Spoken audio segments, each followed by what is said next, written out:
All right, let's dive right in. You already know Christopher Nolan's 2006 masterpiece, The Prestige. It's widely celebrated as this brilliantly crafted thriller about two rival magicians. But what if I told you the movie itself isn't actually just about magic?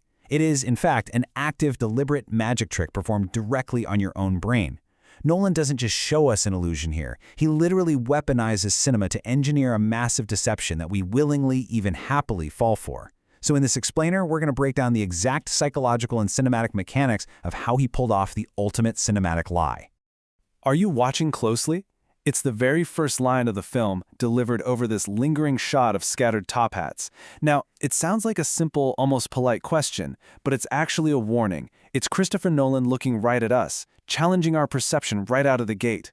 From the opening frames, he tells us point blank that we are about to be manipulated, perfectly establishing the overarching theme of the whole story: cinematic deception. To pull this off, the film's structural roadmap mirrors the three mandatory acts of a classic stage illusion. First up is the pledge, where we're shown something seemingly ordinary.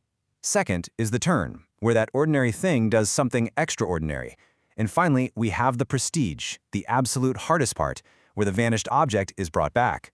We are actually going to use these exact three steps as the structural roadmap for our explainer today. Act 1. The Pledge. Setting up the ordinary. Here is where the film establishes the seemingly mundane, gritty reality of late Victorian London. We meet two young, incredibly ambitious stage magicians working as assistants. They are completely unaware of the intense, deadly rivalry that's about to absolutely consume their lives. And the foundation of this rivalry, it's built on a brilliant character duality. On one side, we have Robert Angier. He is the ultimate showman. He intensely craves the spotlight, the applause, the fame, but he kind of lacks true imaginative skill. On the flip side is Alfred Borden, the purist. Borden has this gritty, absolute devotion to the craft of magic itself, but he possesses zero talent for actually marketing himself to an audience. They are quite literally two halves of the perfect magician, completely at odds with one another. Driven by massive ego, profound grief, and this absolute unyielding need to achieve the perfect trick, both Angier and Borden trap themselves in a labyrinth. It's a literal and metaphorical maze of shifting identities, stage duplications, and endless, blinding ambition that guarantees neither man is ever going to escape unscathed. This obsessive rivalry builds into the core philosophy of the film. Early on, you might remember, the rivals watch a Chinese magician named Qing Ling Fu. This guy pretends to be physically frail in public 24/7 just to hide the method of a single trick. Borden realizes the man's entire life is a performance.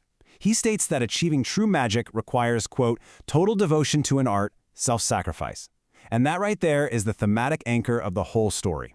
True greatness requires absolute, agonizing human sacrifice. So that brings us to Act 2, the turn, engineering cognitive blind spots. This is where things get genuinely extraordinary, and where Nolan begins to actively hack our brains. We're going to do a rapid-fire breakdown of the mechanical secrets he uses to hide massive, glaring truths right in plain sight. This whole deception relies on real-world cognitive science, specifically a hardwired neurological limitation called inattentional blindness.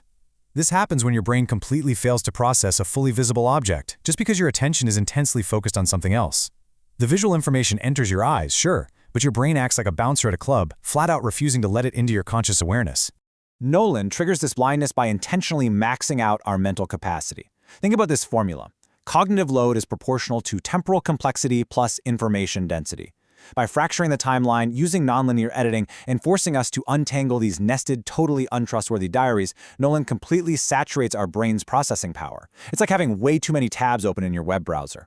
We are working so incredibly hard just to follow the plot that our cognitive load completely maxes out. And to ensure we stay overloaded, cinematographer Wally Pfister and editor Lee Smith employ what we can basically call cinematic patter. They use highly mobile handheld camera work to keep our eyes constantly adjusting and searching. They use heavy chiaroscuro shadows to completely swallow up background details. And they use rapid, nonlinear cuts to create this kaleidoscopic rush of emotion. It is pure director's sleight of hand, deliberately misdirecting our eyes away from the secret mechanics of the trick. Because of that cinematic patter, Nolan is magically able to hide the answers right in front of our faces. We completely miss the fact that Borden's amputated fingers seem to magically heal from scene to scene.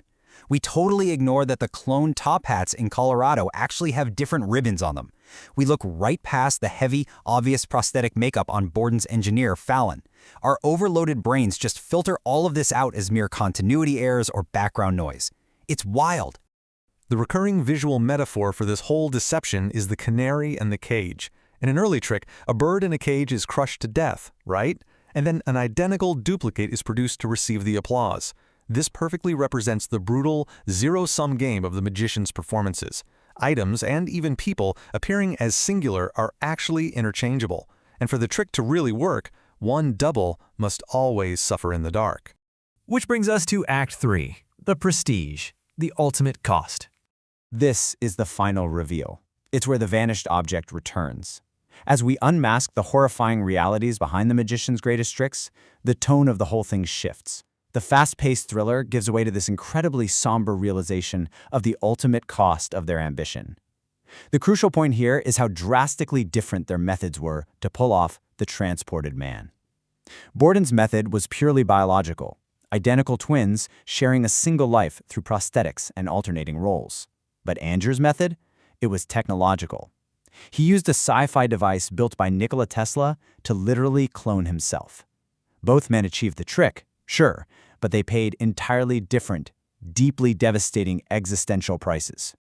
The human cost of Borden's biological duality is just staggering. As he reveals at the end in that heartbreaking line, "I loved Sarah, he loved Olivia."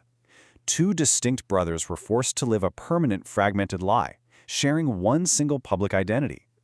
This absolute dedication to the craft destroyed their individual autonomy and utterly ruined the women who unknowingly fell in love with half of a shared man, ultimately leading to Sarah's tragic suicide.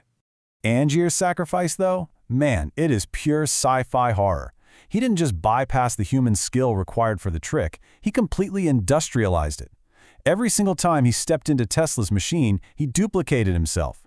One Angier teleported to the balcony for the roaring applause, while the original dropped through a trapdoor into a locked tank to drown. He traded continuous selfhood for a terrifying, mechanized nightly cycle of self-erasure and murder. This leads us right to the film's philosophical core. Film theorist Todd McGowan notes this with his Hegelian thesis: truth emerges directly out of the lie. Nolan doesn't want us to avoid the cinematic lie here. He actively wants us to fall for it. We can only reach a profound, genuine understanding of the horrifying sacrifices these men made by first being completely taken in by the spectacle of their illusion.